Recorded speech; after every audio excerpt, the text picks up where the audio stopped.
We've all heard the saying, jumps for show, corners for dough. But what does it mean? Well, essentially, if you want to go faster, it's in the turns where you make up the time and the speed. And flat turns, I think, are some of the hardest turns to master, especially when you do start going quicker. But don't worry, today I'm going to share with you some top tips for how to crush those flat turns. Before we get going, why not show a little love for the channel and hit the like button, and don't forget, subscribe to keep seeing great GMBN content, like what you're going to get here today in a gravel car park.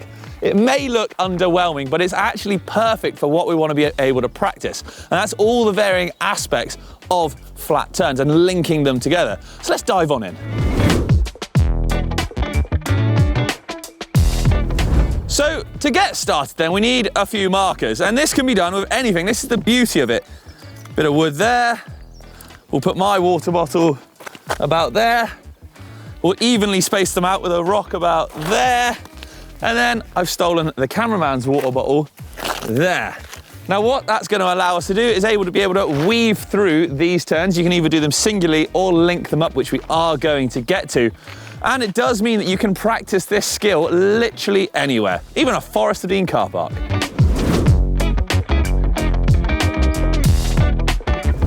Right, let's start with body position, and for that we need Wrong Rich. So come on in, Wrong Rich. Here we go, and stop just there. Right, now let's have a look at what he's not doing quite right here. So there's a few things going on. His pedals are level when the outside foot ideally wants to be down. His head is down as well. He's not looking ahead to the next turn when he's linking them up. We've also got very stiff arms and legs. He's not in that attack position. He's very straight armed and legged. And also, he's not really sort of leaning the bike and keeping his body upright. He's trying to lean into it all as well. And that's not really going to give you the most grip that you can possibly get. So let's sort of send him on his way. Off you go, mate. Lovely. Right, now we need Correct Rich. So come on in, mate. And stop. Same corner, well, not same position, but same place on our corners, have a look. And quite a few things done differently here. So look, first up, you can see head up, eyes looking forwards. We're going to get onto eyes later, but certainly that head up, chin up, you know, spotting what's coming up on the trail, or, you know, in this case, the next turn when we're linking them together. The outside foot is dropped. That's going to give him more grip, which, like I said, we are going to get onto. He's also in a much more aggressive stance. You can see there's two things going on here. That aggressive stance is allowing the body to be in a more vertical position and the bike leant over. Combined with the outside foot down is going to give you the most grip on a flat turn, because you're putting a lot of force down into the bike, through the pedals, into the tyres. So, yeah, nice one, mate. On you go.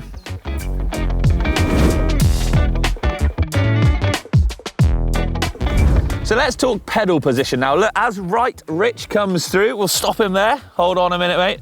Now look at where his pedal position is. The outside foot is down and the inside one is up.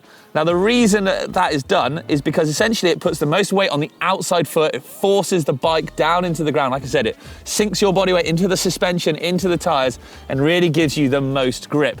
And it also allows you to lean the bike over whilst your body sort of stays more vertical. So you can really lean that bike into the turn, you can get as much weight into the ground and get maximum grip. Now flat pedals is best to learn this on, but you know, you can do it in clips, of course.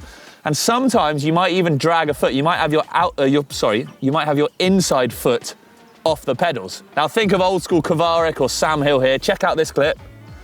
And the reason for that is because that guy is absolutely charging. So when you're going flat out around a flat turn, the bike will dance and skip around underneath you. So you have to have that inside foot sort of out waving around, ready for like a little dab or just to keep balance. But let's stop him hovering here, because he's been doing that for a while, and send you on your way, mate. Thank you. So then, where should we really be looking when it comes to flat turns? Well, ideally, heads up, eyes up, and you're looking at the turn coming up. But this can change whether it's a single turn or you're linking multiple turns together. But let's start off with an individual turn, a solo turn, if you like. So entering the corner, you're going to be coming up, you're going to be looking at the turn, looking at the apex, because what you're already doing there is you're already getting set up for it. So you're already on the correct line, you're looking ahead at the turn, you're looking at the apex, where you need to be heading. You're always, and this is kind of a general rule for mountain biking, obviously, and all turns, you want to be looking where you want to go. So you'll look at the apex, then obviously you'll hit it, As you hit the apex, you're then looking at the exit for the line that you need there. Now, obviously, if it's a rough piece of trail, you need to be looking at a particular line for it that you need to hit to then link on and carry on down. However, if you're linking multiple turns together, you're then looking at the apex of your turn, then the exit, but you're shifting your eye line, your gaze, to the apex of the next turn. And you're doing this for a number of reasons. Firstly, so you can obviously brake in the right positions or points that you need to brake and slow down accordingly for the corner. And secondly, to adjust your body position and your line choice. So actually, a couple of bonus bits in there. You know, you might need to shift body weight from one point to another, as you more than likely will, and obviously change your line potentially. You know, these ones that I've set up here are all very equal. But you know, if they get tighter, further apart, looser, one might fade away and off camber, you need to account for all of this as you shift your gaze, as you shift and sort of, like I said, constantly scan the area ahead.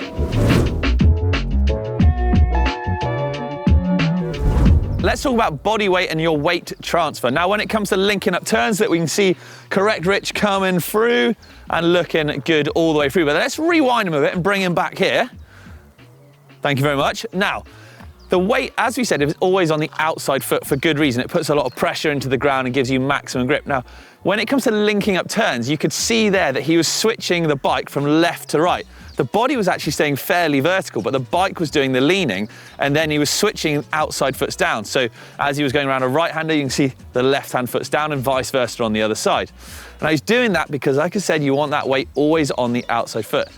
So the trick here, there's kind of two ways to do it. If you're going uphill, and say you're riding flat turns, switchbacks up a hill, you'll generally be doing that pedaling forwards. Now for me, and this is actually a personal preference, it's not always a set way, should we say, you can see as he was coming through that he was switching pedals backwards. So as you'd come up to a turn, outside foot would be down, he was going to turn left, switch it, and back pedal half a pedal just to get the foot in the right place. Weight is also fairly central within the bike. He's neither too far forwards nor too far backwards. If you get your weight too far backwards, especially on flat gravelly turns like this, you're going to unweight the front end and it can wash out from underneath you. And that is something you don't want. But anyway, enough of him holding it there. On you go.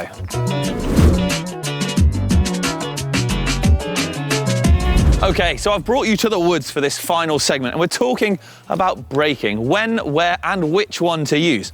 So I thought this is a prime turn. It's a nice long left-hander we're going to hit in a minute. And ideally, when it comes to braking, you want to be a little bit more back brake dominant. Too heavy on the front brake, and you could cause it to lock the front wheel up and wash out from underneath you, as we've said. You can also cause it to distribute your body weight unevenly. If you are too harsh on the front brake, it can cause your body weight to go more over the front. Having said that, at sometimes there is a good point to having weight over the front. So if you're getting very back brake heavy, if it's a really fast, loose turn, sometimes it's actually good to lock the back wheel up and get a bit of a drift on. That's where you're going to see the back end start to step out and get all rally on it and sort of steer with the rear. You know, guys like Sam Hill are absolutely amazing at doing it. Now what that's doing, they're actually then shifting a bit more weight over the front. You can see that inside leg sort of trailing out for balance as well. A lot more back brake heavy, and they're just ever so lightly modulating or very like feathering the front brake. That's the optimal way. However, in a more sort of standard flat turn like we've got here, you're going to be standing up, you're going to be in your sort of attack position, head up, looking forwards, outside foot's going to be down, and then you're going to be fairly even, if not a little sort of biased towards the back brake. Never do you really want to lock up unless you sort of need to sort of get that drift going, initiate that turn if you like. Nice and smooth, braking, not beginning, not in the middle, just as you enter the turn, you'll brake here. As you hit the apex of the turn, this is when you'll let the brakes go so that you can get most grip through the middle. And then we're going to keep going. You'll let the brakes off and carry all that speed out. Right, there we go. Some top tips on how to hit those flat turns and hopefully identifying some things that you may have been doing wrong with right and wrong Rich. But let me know, do you want to see more of him again? In the comments, let me know, of course. We'll get a few more instructional tutorials coming your way. As always, a little like and a subscribe to the channel does go a long way to supporting us. But for now, I'm out of here. See you, everybody.